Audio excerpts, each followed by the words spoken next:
Welcome to Learning to Glow, a show about wellness, skin health, and self-development. I'm your host, Jess.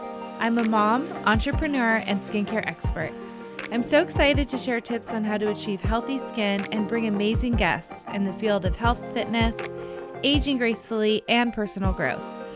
Let's explore all different ways we can take care of ourselves as women, both inside and out, to truly shine. So let's get glowing. Hello, everyone. We are officially back to reality from the holiday break. I hope everyone had a great one. We did release 2 podcasts, one on Christmas Day and one on New Year's Day. So make sure to go back and listen if you missed those. They were great. Actually, our episode on wellness pairing on the 1st really resonated with many of you. I got some messages and I'm so happy that it was helpful and useful. I loved hearing your thoughts on it. Please send your messages coming. I really enjoy getting those. The feedback is really helpful as well. I was sick for a lot of the break, and after finally getting over this and the holidays being over, I'm really excited to get back into my own wellness routine for sure. So for today's episode, we have an amazing one with communication and empowerment coach Jacqueline Hawk. She is discussing the vital skill of knowing what you want and learning how to ask for it, which is a topic we've never talked about on our show. Jacqueline shares her 4-step process designed to help women improve their relationships, advance their careers by effectively communicating their needs. She dives into the unique challenges women and mothers often face when advocating for themselves, from overcoming personal beliefs that hold us back to understanding the finesse required in difficult conversations. I loved Jacqueline's practical tips to help navigate these hurdles, and she was just fantastic. I hope you enjoy this episode as much as I do, and happy 2025. So happy that you're here, so grateful that you're here, and here is Jacqueline. Hello, everyone, and welcome back to the show, and welcome with me, Jacqueline Hawk, to our Learning to Glow show. How are you? I am good. I'm really excited to be here. I'm so happy that you're here. We met because of a mutual friend, and I love what you are talking about, and I just found you not too long ago, and I think this is going to be so helpful for my listeners. So before we get into, we're going to be talking about knowing what you want, learning how to ask for it, which I think is difficult for a lot of women, and we're going to talk about boundaries, which we may have talked about this, but not very much, and I think it's such an important topic, so this is going to be a really, really good episode. But first, Jacqueline, if you could just introduce yourself and let us know what you do, that would be great. Yeah, so I am a communications coach, really an empowerment coach, and I help people, but really specifically women, improve their relationships and advance their careers by knowing what they want and asking for it, which really means leaning into the difficult and the stressful conversations that we need to have to be able to speak our truth, improve our relationships, advance our career, because most of us are avoiding them or passive and not understood or aggressive, misunderstood. So I've created a way, actually through my own corporate career and my relationship. I'm also a mom, a wife and mom of 2. It's a 4-step process that through a series of questions, we can each figure out what we want, because half the time we just want something different, but knowing what we want to make change can be hard. And these questions help people figure out, like, what do you actually want? How do you organize that into a couple of sentences so you're clear, you're understood, you're convincing? And then how do you also understand, but even upgrade your beliefs? Because a lot of our beliefs are what hold us back about how the other person's going to respond. Who am I in the situation? What am I allowed to ask for, or what's going to happen? And we need to shift and upgrade those so we can really stand in our authentic power. And I say power intentionally because power can sometimes be a scary, ugly thing, but it's really just about being grounded and authentic and powerful and saying what we want and being heard.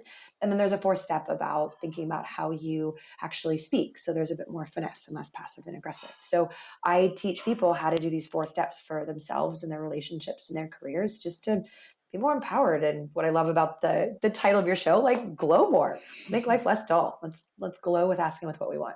I love that. Oh, that's so good. And this is a podcast for women, and I know this is something that you work with a lot of women on this. And tell me first, before we talk about your 4-step program or your 4-step solution to this, how did you get here? How did you get into this work? Because you mentioned you used to work in corporate. How did you decide that? Did you struggle with this yourself at some point? That's why I actually chuckle. So the first answer to your question of how did I get there is when I was first out of college and I was actually at Disney and then I was at Deloitte and I was up for my first promotion and I was told I was a shoo and all the partners I worked with were like, yes, you've deserved it, all the things. I didn't get it. And when I was told to ask the head of the Southern California region, why not? I asked her, she goes, you didn't ask me. Now, you would think I would have learned right then and there, which was, oh, I'm so going to age myself. Was that 20 years ago, 15 years ago? A really long time ago. You think I would have learned immediately, like, I need to ask for what I want, but I didn't. I felt angry. I felt slighted. I mean, I was. And the way that she'd actually said it was really nasty too. But she had such a point of like, if you've got 10 people that are all up for a promotion or a situation, you want to know who really wants it too and have these conversations. But yes, that's an example of like, I really struggled asking for what I want. I haven't say I grew up in a household where it was do not speak until spoken to. We were very polite. My parents were busy and very old school and traditional, in that our way of surviving, my brother and I, was like, here's the box, you fit in it, you do all the right things. And even in college and your profession, you do what you're told. I also went from a really good student when I was younger to not a great student in college because I was afraid to ask for help and clarification on like how to do something or why it was considered incorrect. And I was scared of feeling stupid. I actually, that was probably it. I thought I was bothering people. And even in my own personal relationships, I was afraid people were going to leave me or seem needy. My mom had often said, like, don't ask for too much. You seem needy. And I think that's a big layer that gets like added to a lot of us women versus like having our needs are actually really normal and we shouldn't just be sacrificing ourselves left and right. But yeah, I did transition from corporate. So I was in the corporate world for about 14 years and I was really successful. Like I knew how to do what people wanted. And I was building teams and practices for Deloitte and kind of like an internal consultant. But over the years in about 2012 was when I had my first team and I had to figure out how to grow people and not do their jobs. So I actually started coaching them and I didn't realize I was coaching them. But when somebody told me, I'm not telling them what to do, I'm coaching them on how to be better at their job. I'm saying, hey, there's these initiatives the executives have given me. Why don't we work together?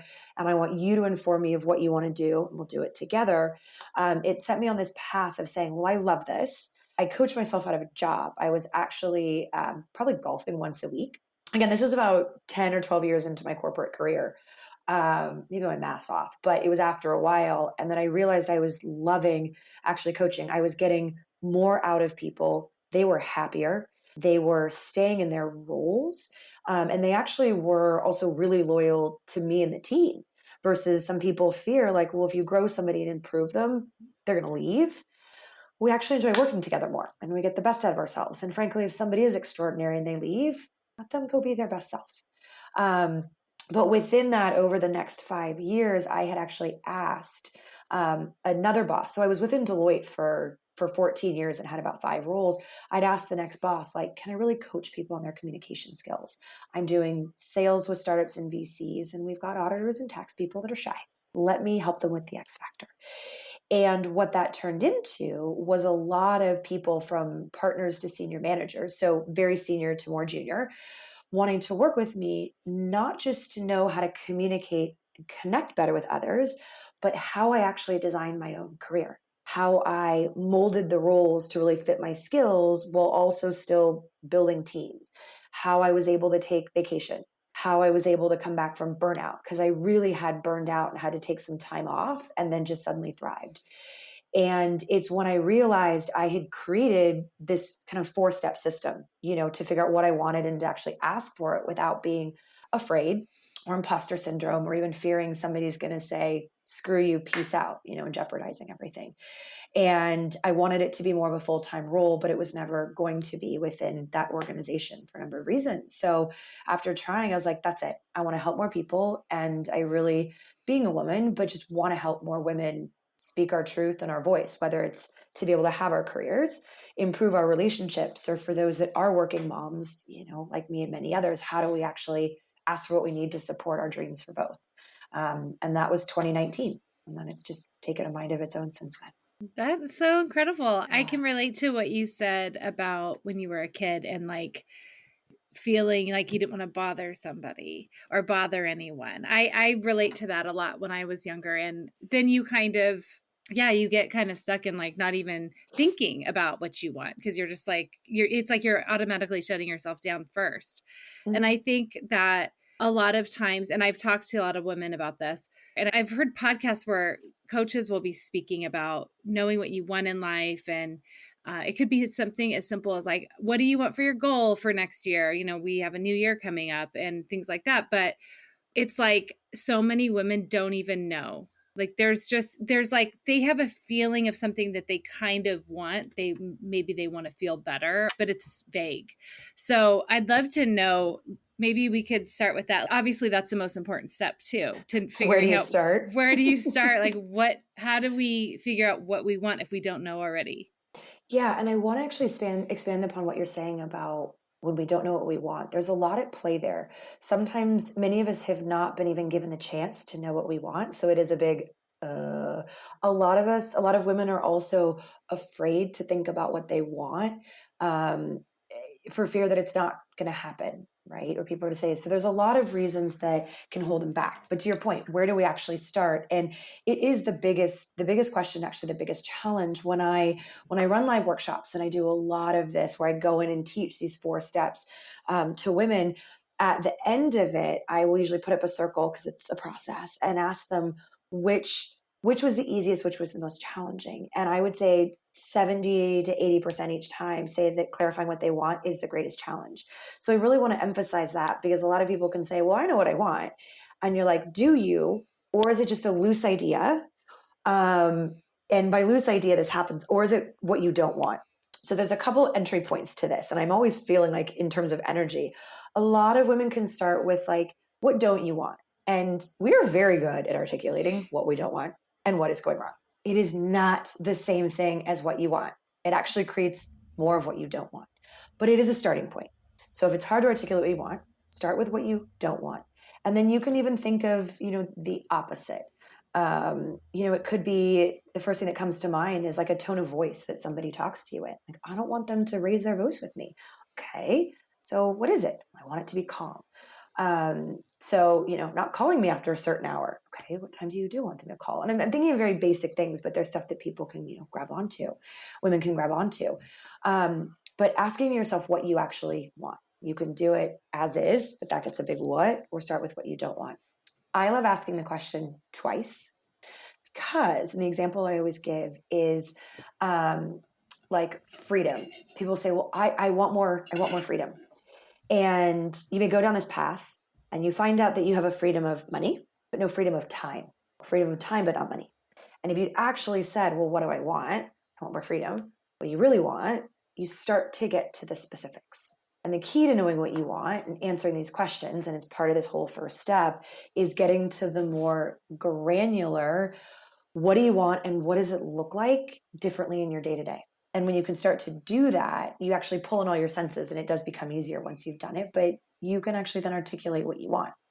I could see this being like this first step being really challenging for people who haven't thought about it before too, especially women, because, and I'm thinking of like moms. Yeah. When was the last time we felt comfortable, like really thinking about us versus like, what do our kids need? And what do our husbands, our partners need? And isn't that selfish, to like, there's blocks, right? And then also I feel like another question, I don't know if you and your clients have come up across is, bring it. and this is one of the things that I thought of, we're so conditioned to what other people want and what we're supposed to want or have, that it's like, I'm sure taking a step back and looking at that is important, because maybe I don't want what I thought I wanted. That's just what I'm supposed to want, I guess. I know exactly what you're saying. It's the beliefs piece. What, myself included, I went with whatever everybody else wanted of me because nobody stopped to say, what do I want? Nor did I think about it. And I love you touched on this because it's actually the third step in the 4-step process for a good reason. Mm-hmm. A lot of women will start with beliefs and mindset at the very beginning. And I think there's tremendous value in that. But when we're talking about what we want and something that can be really big and very scary and something we're not used to, it can be really hard to work through. Like, what do I believe about this? Why is this hard? Okay, I know that I'm used to doing what others want of me, but why and how do I change it?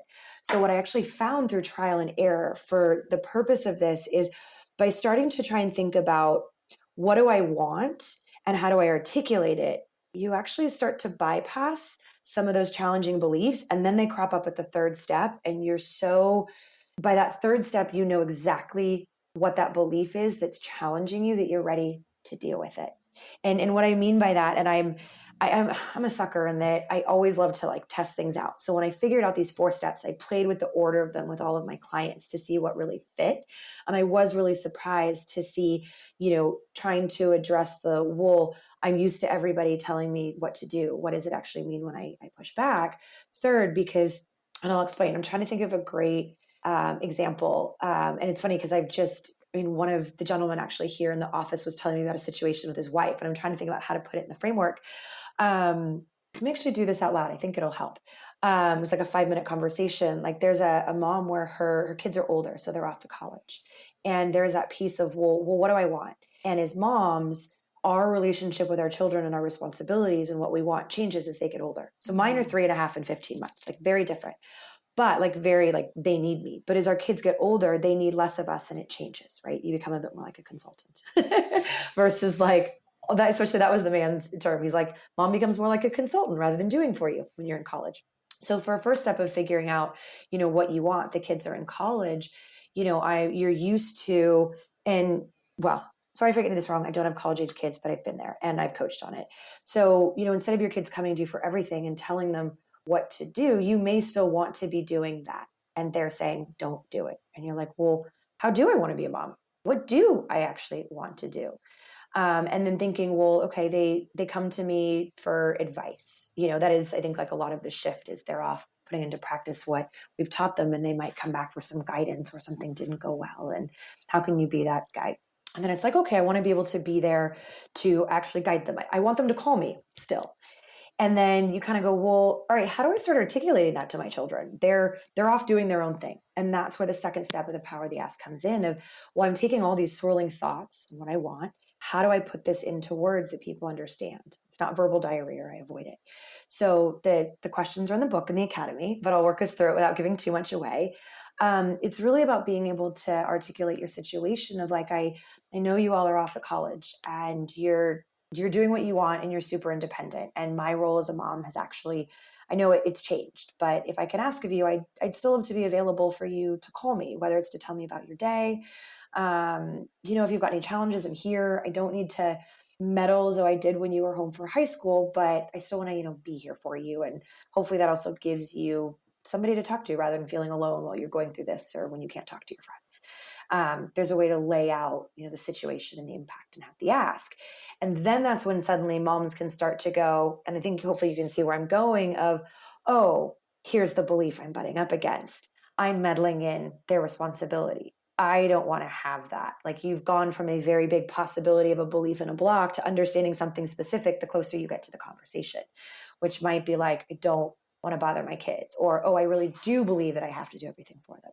That's when you can actually upgrade and address that belief. And I'm trained in neuro-linguistic programming. So in the framework, I bring in a lot of questions to be able to help us say, well, what am I believing about the others or myself in this situation? Where does it come from? What's a healthier version that I would love to step into? So talk to us more about, so that's step number 2, the power of the ask. Is that what it is? The belief is step number 3. Sorry if that was confusing. Oh, no, that's okay. Yeah, the belief is. But tell us more about number 2, the second step. Yes. Constructing the actual conversation. Okay. That's the second step. Okay. The need for this really blew my mind. So when we go back to our own habits, before I knew how to do this framework, I would prepare what I wanted to say in my head. I would write it over 5 times again, and I would still fumble through it. Because I actually would increase my anxiety trying to like over prepare for it, but not really have a framework for doing it that felt like I was moving forward rather than just blabbing or rewriting. And a lot of my clients I've coached through that as well, that it sits in their head and spins, and then just all goes blah. or they end up rewriting it. And when they actually speak it, they're still really stressed or it doesn't come out the way they want it to. So what I found, and therefore I've coached women through, is, well, let's take what we want and let's put it in a couple of sentences like Mad Libs. And that's what this second step is, of being able to articulate, like, what is the situation you're in and why, right? And when you can do that, you can get the other person to really understand where you're coming from, and it takes them off a defensive stance, and leads into being able to ask for what you want. So we'll coach them through extracting information on the situation, and the impact of it, to then insert your ask. So by the time you do speak, the other person is going, oh, I understand why you want that. That makes more sense. Yeah. So when you're working with clients on this, are you mostly working with women in their careers, or is this also like, I am dealing with this personal life situation and I need to get clear, this could be an issue that I'm having with a partner or whatever. Like, is it both, or is it more like career focused with these examples with the people that you work with? It's both, but primarily because a lot of women have come to me to help their careers. They've hit a point where they don't know how to move up, or they're having challenges with people, or they've transitioned to something new and really want to get their footing in. But it transitions to personal. So like, I had my women's group earlier today, and we've had it for a long time. It started out as like a 4-month, weekly thing, and we were working through different skills. And we talk about motherhood, we talk about our children, we talk about our partners, we talk about all of it. So it blends, because I like to look at like the whole woman in her situation. But most people have found me really originally for their work. And I think many of them have gravitated towards me historically, one, because of my network and how they found me, but also having that corporate career and also a family. There's that relatability, and we can flow between the two.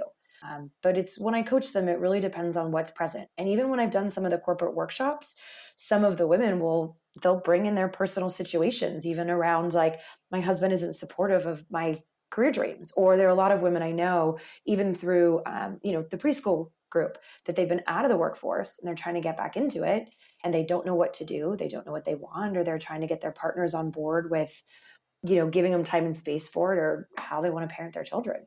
So I feel like parenting is such a good opportunity for this work, because huge. like you said, every stage is different. You as a parent, it's different per each stage. And, I have a teenager now, and it's very different. And also, when you have a partner in your life that you're working with and co-parenting, it's like there are a lot of things that come up, because you're two different parents, you have two different approaches. And I remember this being an issue back when my kids were little, and it was like, okay, I did have to really learn how to ask for what I needed. And it's like you're learning the kid at their stages and what you need to do. And then you're also learning how to navigate being a partner, and you're also navigating being, your own person. And like, how do I parent at this stage? And it's like, every time you think you have it under control, it changes. Truth. And if we don't ask for what we want, know what we need as a partner and a parent, pardon my language again, we are screwed, because then we take it all on. And I use this framework more as a wife and a mom than I ever did in my corporate career, ever. And I created it before I was a wife and a mom. So it's really relevant, oh my gosh, this is the whole like topic, and even gets into boundaries of, it's so easy for us moms to take things on, even from birth, when a partner can be like, I don't know how to change a diaper. I don't know what the kid's needs. And I would look at my husband and be like, I'm a first-time mom too. I have no idea. Let's learn together, or there is a piece of like, there's no manual. I'm making this up. I've asked friends, like, get in here, get involved. Like, I think it's a total excuse to say like, I don't know how, when neither of us know how. And like, there's this assumption that we women, just because we carried and birthed them, or even if you didn't carry and birth, you have a child, that we know the manual. We don't. And my husband and I took a real team approach from the very beginning. One of the things I loved about him when I met him was we had talked about being a team. And I was like, we are taking this into marriage and children, hands down, especially if I was going to work. And I work part-time to still be available for my little ones. And it's things like, I I've asked him to make my daughter's lunch before he goes to work. So instead of me doing everything and being exhausted and my work, I've looked at him multiple times at different like iterations of their, 3.5 years of development, not a teenager, and then been able to say, I've got too much on my plate with work, with motherhood. And I've also been a student in a coaching mastery program since February, way too much on my plate. But I have literally said to him at different times, like, I need your help. And I will list out maybe like the 5 things that have put me over and said, what can you help with? Or I've thought about, what he could do. You're up super early. You get back from a bike ride. Can you start my son's bottle or our son's bottle and do her lunch? He actually loves it now. It's like meditative, but it's those little things that I think a lot of us women can hold on to because it seems difficult to pass up. We're worried about they're screwing it up or whatever the excuse is versus just saying, I need your help. I've got all these other things, or I am exhausted. And this is one little thing that'll make a massive, massive difference. And moms really need to think that way on the micro level, or what are the micro things that we can ask them to do and understand that it helps us. We are not weaker because we're not doing it. I actually think we're stronger because we're asking for help and creating a team. It's such a valuable lesson because it's happened, I think, to everyone. I mean, when you think of, especially back when they're little and they can't do as many things by themselves, or they can do no things by themselves. It's really like, if you could say, and I've had all of these thoughts, and I know all my girlfriends have too, but you could be like, well, they're not going to do it the way I want. I mean, it could be as simple as the dishwasher, right? Like not putting the dishes where they go perfectly. I'll just do it myself. But, I think when we take ownership of everything, that is going to lead to so many more problems. And this is going to lead to that resentment. And then, of course, we're going to be burned out because we're exhausted and we're annoyed. I remember talking to really like a mentor of mine, and I was telling him something that my husband did with my son. And I'm like, I do it this way and he does it that way. And he was like, so what? And I was like, what do you mean? Like, clearly I'm doing it the right way. And we all he's think like, we are. we all think we are. And he's like, of course he's not doing it like you. He's not you. He's him. And I'm like, it's so simple to think what he said. And what he said was so simple, but I was just like, it's great. And my kid will benefit from having it done 2 different ways. Who cares? Like, why do I have to be so rigid around certain things? Yeah. And then I'm it's backfiring on me because I'm not getting the help that I need. It's totally, backfiring is the perfect word. When I was pregnant, one of my friends who historically had been like the most controlling of all of us, she'd already had one, and her advice, as all my friends went around with advice, was let your partner do things and do not critique them. Like, let them do it their way. And if they do it differently, as long as the child's alive and everybody's safe, like, it's fine. And we, all of our chins like hit the floor. We're like, wait, this is coming from you. And the best advice. Because like you'd said, if we take it all on, it creates resentment. Who cares if it's the same, like our way? It's actually more exhausting. That's what I found. Like, my husband and I we've gone through this a couple period of times. Like, I think a lot of men and people are used to, or stereotypical. A woman will say one thing and mean another. I think it's a gnarly stereotype. But there was a period where my husband really expected me to say one thing and do another. And I was like, no, I'm being very specific in how I ask. And like, this is it. Why'd you go do this? And what it actually led to, though, and then we got on the same page, but what it actually led to is I might take a different way of explaining this. There's almost 2 ends of the spectrum. You can entirely do it your way. And all right, we're going to see it. New thought coming out totally rough. If we entirely want it our way, it is our responsibility to always do it, which is heavy. Or we are going to have everybody asking us questions about how we want it, which is also going to be heavy. And I had our previous nanny she actually had come to me. It was really rude. She's like, you always have to have it your way and this and that. And I said, actually, no, I don't. I have been very clear about where I trust you and you can go do it. But when you come asking me questions, I will answer you. And when I answer you, you can do it your way or my way. But please don't get angry at me for saying it has to be my way when I've already told you I trust you in this area. And that goes for our partnerships too, of like, we also need to be aware of, are we doing it entirely ourselves?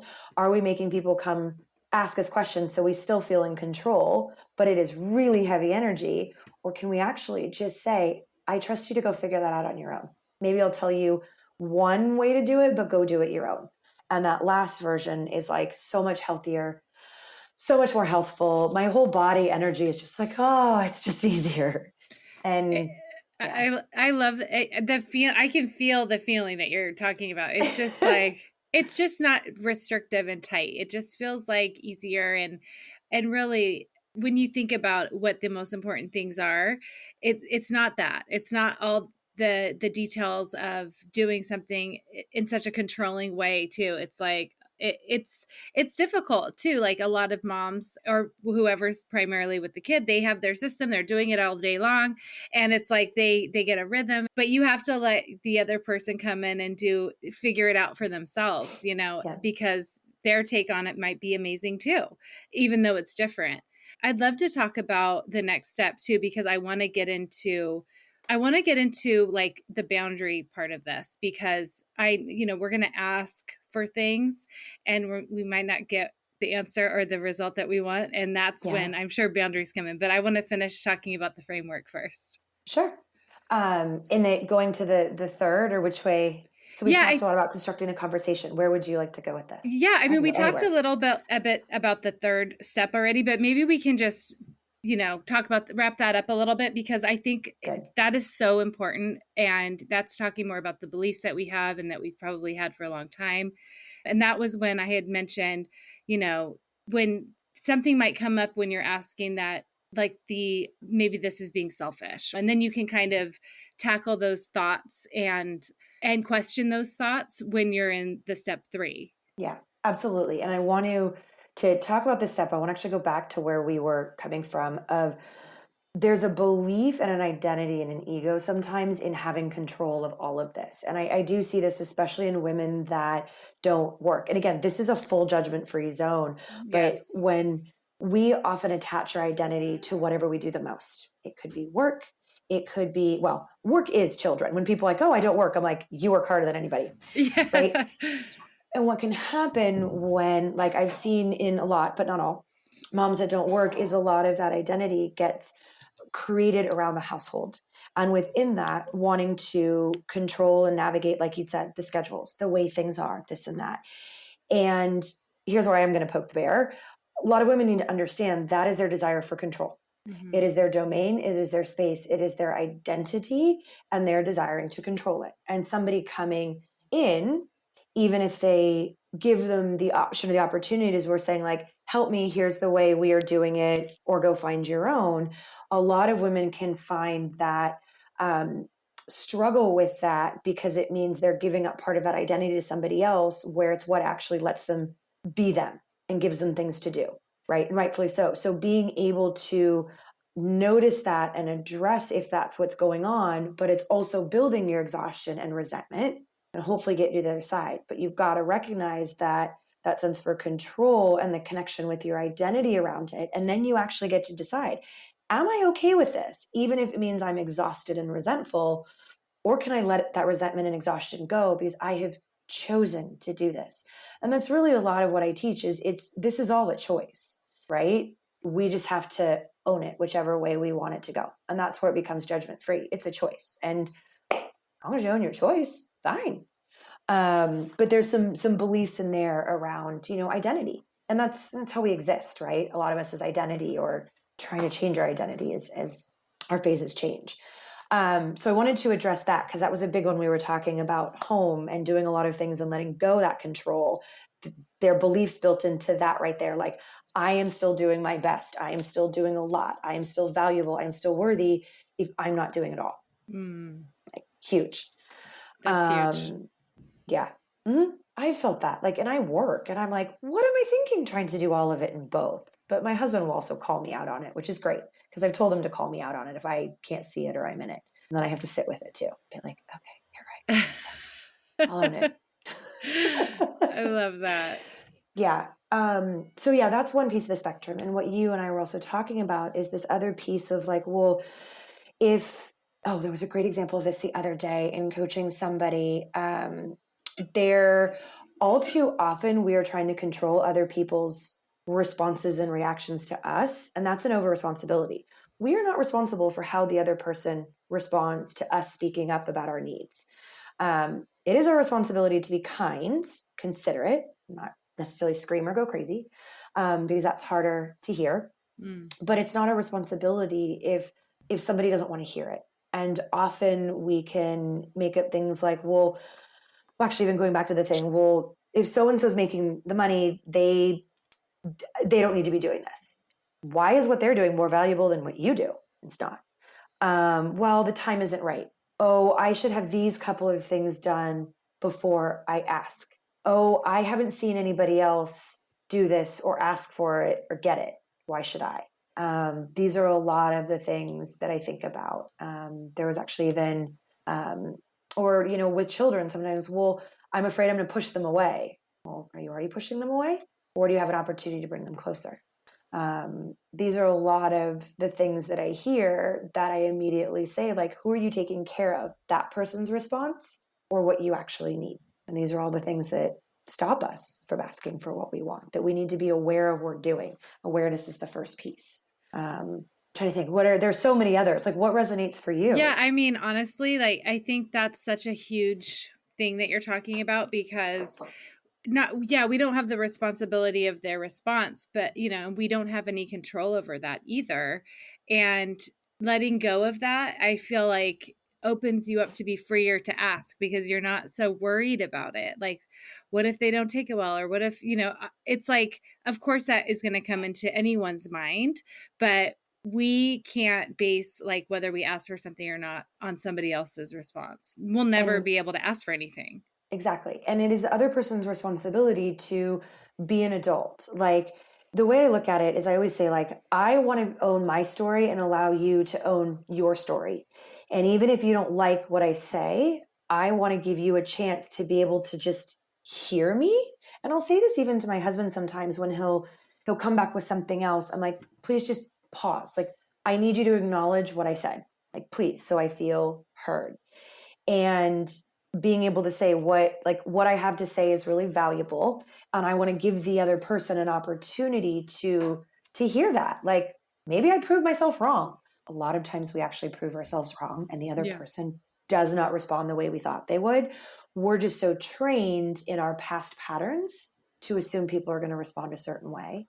There are some situations where that is the case, but that's a little bit different, and more trauma related. But we need to give people the opportunity to actually hear what we say and respond. And what I love about this 4-step system is when you use the first step to clarify what you want, and the second step to articulate your ideas in a way that the other person understands where you're coming from, what you're asking of them. And then there's some other questions in there to help really extract, like, why this could be a good idea for both of you. You're going to get a better response. A great example was, it's a work-related one. It's also a mom. So actually all my clients that are women that work are also moms. But there was a conversation, she and the founder of her company, they'd been avoiding for 6 years. And it was impacting the whole company, the culture, the way that people were like, so-and-so can do it. What about me? Like, starting to get pretty gnarly. And we sat down with the 4 steps of the power of the ask. We went through all of them, used the questions to extract everything she wanted to say. She sat down and she was giddy. She's like, his response was so different than anything I'd ever thought. He was glad we had the conversation. Turns out, like, here's what was really happening. And we worked our way through it. And the founder of the company said, like, 10 times, he's like, I'm so happy we've done this. So when we can figure out what we want and actually how to say it, it does actually help build our confidence as we get to that third step of thinking about the beliefs that are holding us back. But it also, I don't want to say guarantees, but in the work that I've done with clients, really has guaranteed people are going to respond differently than what you fear they're going to respond, because how you're approaching it. And that's why that preparation is so essential. And it gives each of us more confidence in how and what we're going to say to be able to say it. Whether you can, fully wipe and upgrade your belief or still have little bits of it, you're better off. I love that example because, and you mentioned it right away, she was confident. She built her confidence because next time she's not going to wait 6 years to ask the question. And it's like anything, this is uncomfortable. Like asking for something is uncomfortable, especially if we're Yeah. not used to doing it. So if you're doing it and you're practicing, and especially if you get a good result and you're like, that's what they heard me, they listened, like it was well received, then you're just going to be more amped to do it again. And in Yes. whatever situation, if it's work, if it's being a mom, if it's with your partner, whatever it might be. So I love that, because that's just like a lot of things that we do that are not comfortable at first. I mean, Yeah. even like public speaking, doing this podcast, like it's like the more we do something that is like and we get practice with it, it just builds our confidence so much. I love that. Totally. And it's why when I created this, it's a series of channeled questions, because the way that what I loved about my mentors and the way that I coach is I want people to instill these skills. So in a sense, like, you don't always need me or we grow together. So learning these questions to ask yourself, you end up instilling this as a new habit. So you Yeah. not only get, like you said, excited and encouraged when you ask and you get more of a response you want, you actually learn to ask these of yourself. And I actually had to have my coach extract these questions from me, because that's how it actually came to be, is I'd been asked to open up a very large summit for about 120 people. And she's like, so how do you do it? And I was like, I have no idea. She's like, okay, we are not leaving here until you walk me through and we extract all of these questions you ask yourself and you ask others. And it actually became the framework for the purpose of, yes, being more confident, but also going, oh, right, how do I ask myself the questions to get what I want or figure out what I want? How do I ask the questions to, put together the sentences? What are those questions about? Who am I believing, or what's going to happen when this happens? Is that real? Where does it come from? So we can all do this work ourselves. I love that. Well, let's talk about Yeah. the fourth step then. Yes. The fourth step is like icing on the cake. Yeah. It's really just about finesse. And so many people will spend a fortune on executive presence coaches or communications coaches. They look at your tone of voice, your speed. All of that is super important, because it's not always what you say, how you say it. But what I've learned with this framework is, once you have figured out what you want to say through step one, clarifying what you want, step two, organizing your thoughts into a case, and then actually shining a light on your beliefs and figuring out what's a more empowering belief, women are more naturally calmer in how we actually want to speak. And you're able to deliver with a bit more finesse and confidence versus having to start from the beginning and figuring out why we're Jerry. Well, sometimes a lot of those habits come from lack of confidence, not knowing what to say, not knowing what we want. So when you solve for those, it's not even 75%, it's like 95% of what you solve for. So the fourth step is really, it asks a number of questions about, do you talk fast or slow? Do you have filler words? What are they? Do you repeat yourself? Are you clear? And do you ask the question once or multiple times? There's some stuff in there to really just build awareness for women to pick one thing. What I've never seen that fourth step have to overhaul anything. It's just a little fine tuning. A lot of it's fine tuned once the preparation is done in those first three steps, which is beautiful, like really cool. So, and actually when I'm working with people, it's when I have them actually practice. So when I do this in groups, I will have them practice with each other their ask. And that's when they can actually get some fun feedback about the ask as well as their style. That's kind of part of it. Oh, that's great. I love that. Yeah. So I want to talk about, okay, so what happens to your clients when they ask for something and they get a no, and they get like, this isn't going to work, or it could be any topic, and they come back to you. What next? Like, what do you do next? Love this. This is actually a bonus module in the online self-directed academy that I created. I was like, this always comes up because it is a fear. There are a couple of things. One, no is not a dead end. Some of the best negotiators who teach these skills, some of them actually like to get to know first, because then you really know what you're working with in somebody else. A lot of people are still passive aggressive and they might say yes, but they don't mean it. But if you get a no, you can figure out where to go next. You can even say things like, was it a not now? When could it be? And that's actually one of the questions in the 8 questions about how to figure out what you want is actually timing, because sometimes we don't talk about time. It goes into a black hole. So if you get a no, it might be like, well, is it a not now? Is there a better time? Right? You could always say that. That's one option. Another one is, well, what can you do? And here's a great example. The first one that always pops into my mind is from work, and it blew my mind, was when I moved to London many years ago, and I'm stateside now. I was disrespectfully underpaid. I did not know how to negotiate then. And when I found out about it, I had actually transitioned within Deloitte in London to another practice. And I'd said to my new boss, like, here's the salary that I'd like. And this was actually the start of me learning to ask for what I want. He's like, I can't do that.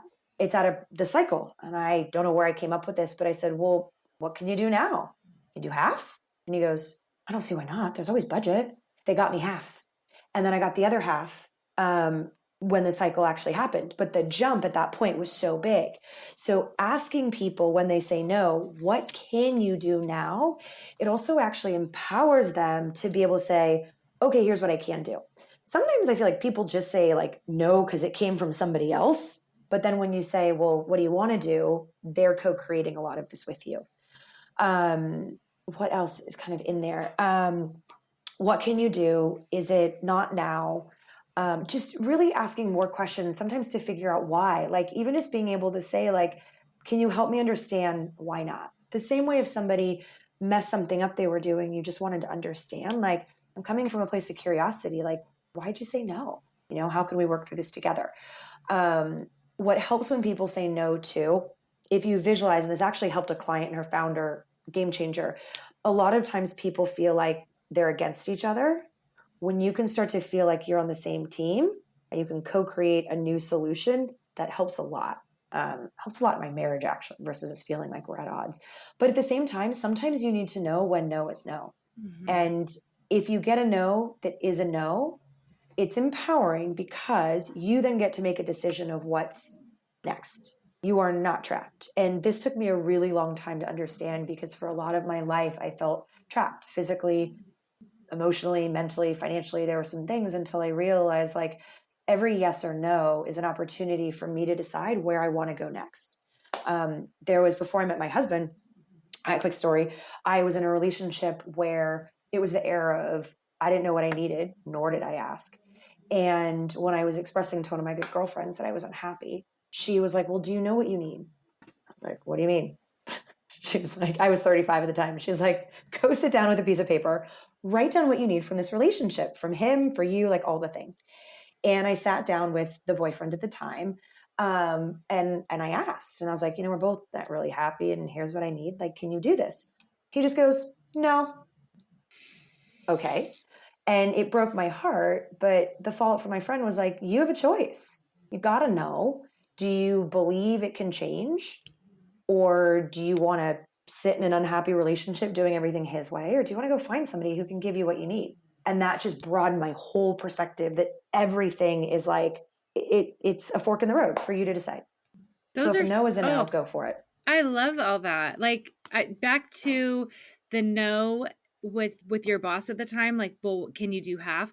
That's so creative. Like thinking outside, that's not thinking so black and white, and just figuring out, how can I get some of what I want, or like let's move in the right direction. I love that. That's so creative. And I know I've also been in, oh my gosh, when I worked in corporate, it took me a long time to figure out how to ask for what I want. This is one company that I worked for. They got away with murder with what I was doing.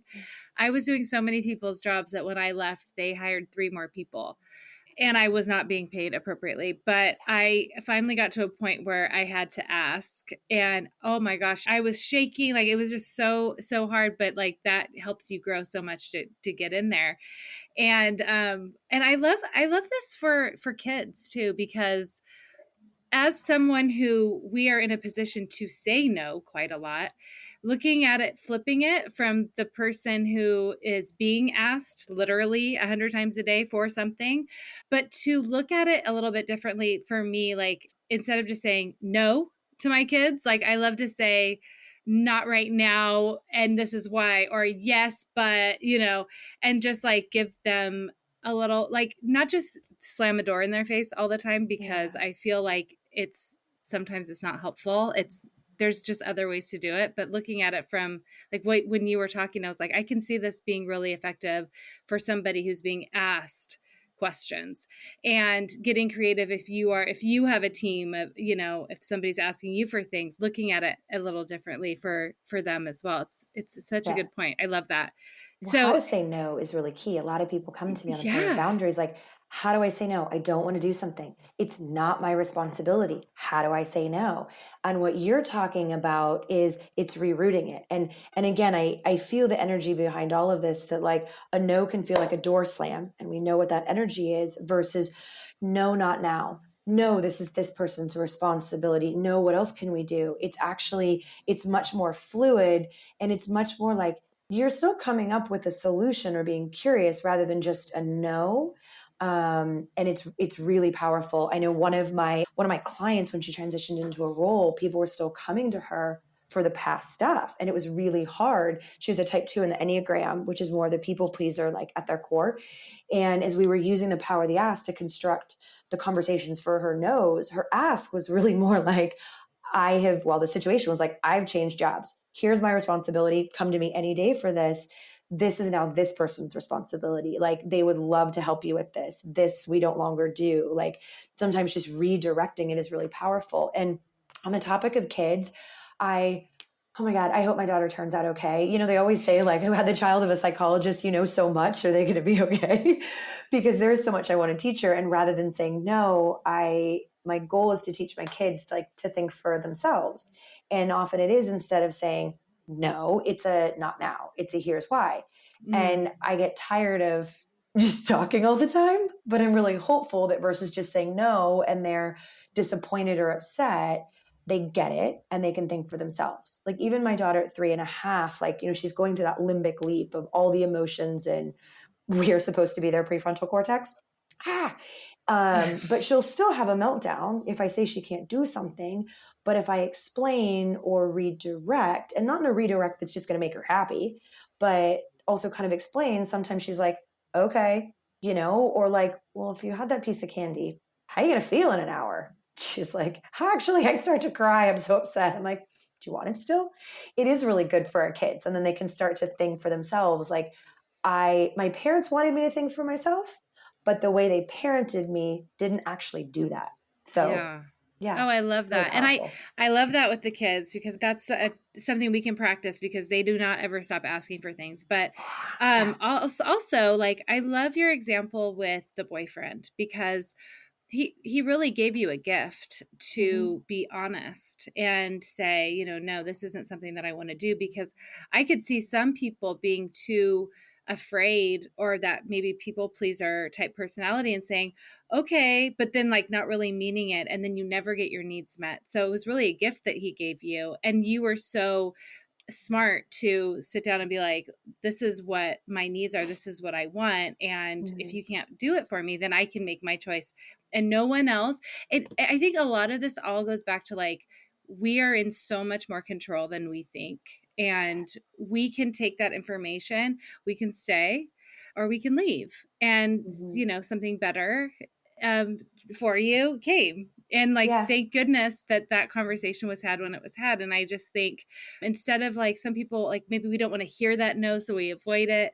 Or, that 6-year example that you gave us, like, oh my gosh, just because, like, it's awkward, or I don't want to know if it's a no. But there is so much more we can feel like we are more in control of, and we can feel that word that we love is empowered to make our own choices and go our own way based on whether it is a yes or a no. So I love all this. I think this is so amazing. Do you have anything else that you want to share with us? I do. We're also in control of fixing things.